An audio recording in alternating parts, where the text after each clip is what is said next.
सिंह जी के तारुफ में मैं बता दूं कि ये राज्यसभा टीवी के सीईओ हैं, हमारी फिल्म के प्रोड्यूसर हैं और वॉइस प्रेसिडेंट ऑफ इंडिया के ओएसडी हैं।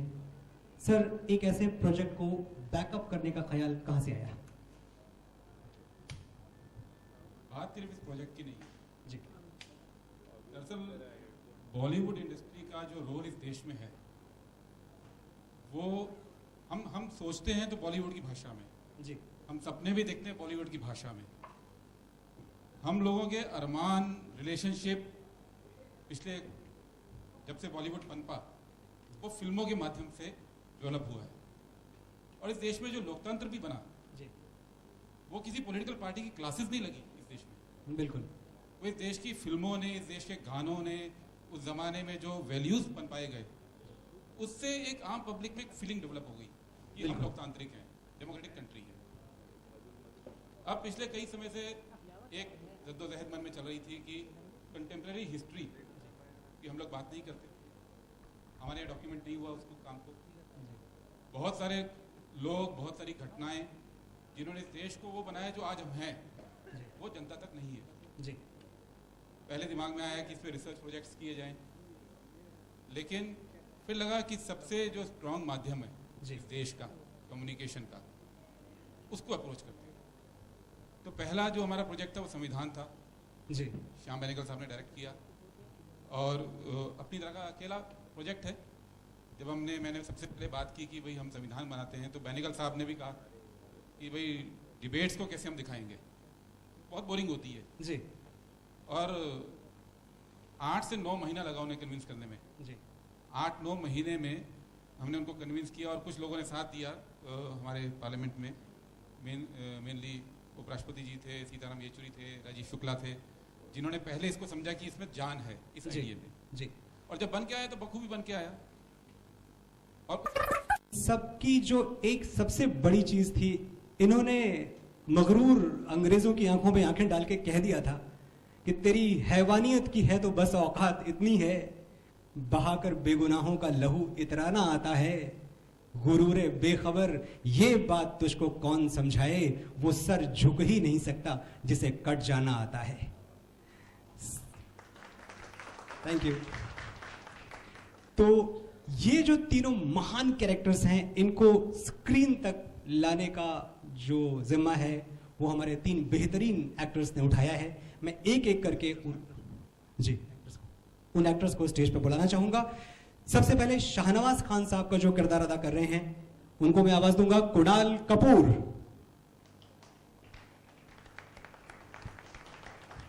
हाय कुणाल। गुरबख्शन ढिल्लों के कैरेक्टर को पर्दे पर लाने के लिए जिम्मेदारी उठाई है अमित साध ने। मैं चाहूंगा वो स्टेज पे आए।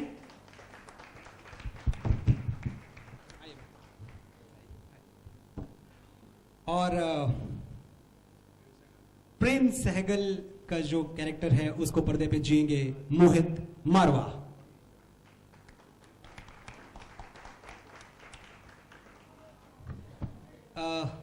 मेरे मीडिया के तमाम दोस्त यहाँ मौजूद हैं। मैं आप सबसे गुजारिश करूंगा कि जो भी आपके सवाल हैं वो आप शुरू करें, क्रिस्प रखें, टू द पॉइंट रखें, बाकी मुझे कुछ कहने की जरूरत नहीं है। Over to you.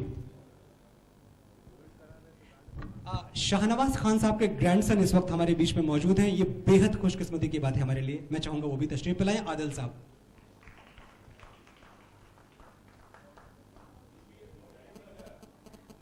बताया कि प्रेम सहगल जी के जो नाती हैं वो शाद अली हैं। मतलब अगर प्रेम सहगल नहीं होते और ये आईएनए नहीं होता तो शायद बंटी बल्ब भी ना बनती। आप लोग अपने सवाल पूछ सकते हैं।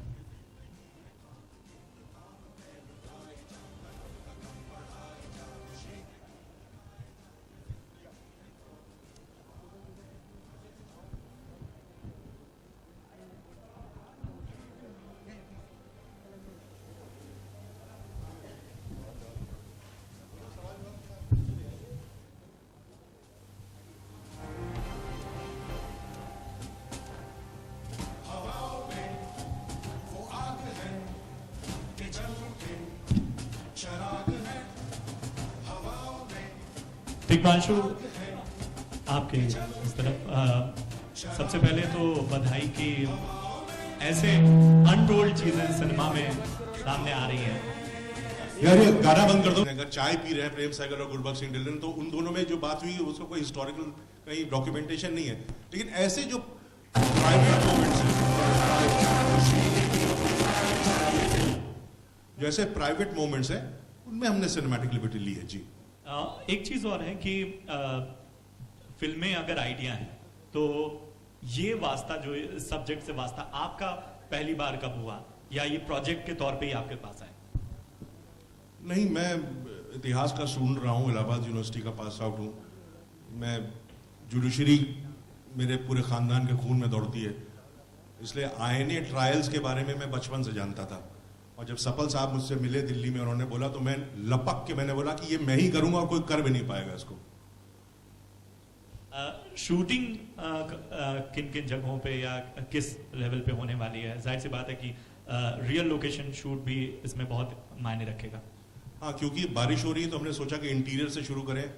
तो ट्रायल के लिए ये ट्रायल का ये सेट है, यहाँ पे कोर्ट मार्शल हुआ था, जनरल कोर्ट मार्शल, तो यहाँ पे है। कुछ इंटीरियर्स बॉम्बे में करेंगे, 20 दिन का शेड्यूल है, फिर अक्टूबर में हम लोग आउटडोर जाएंगे।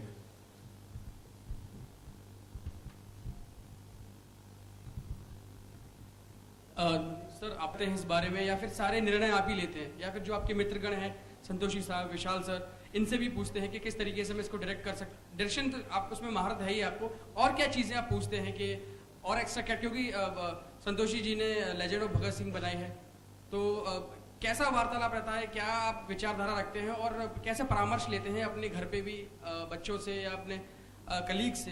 किस तरह की बातें करते हैं प्रोजेक्ट को लेके, या फिर आप किसी से शेयर नहीं करते हैं?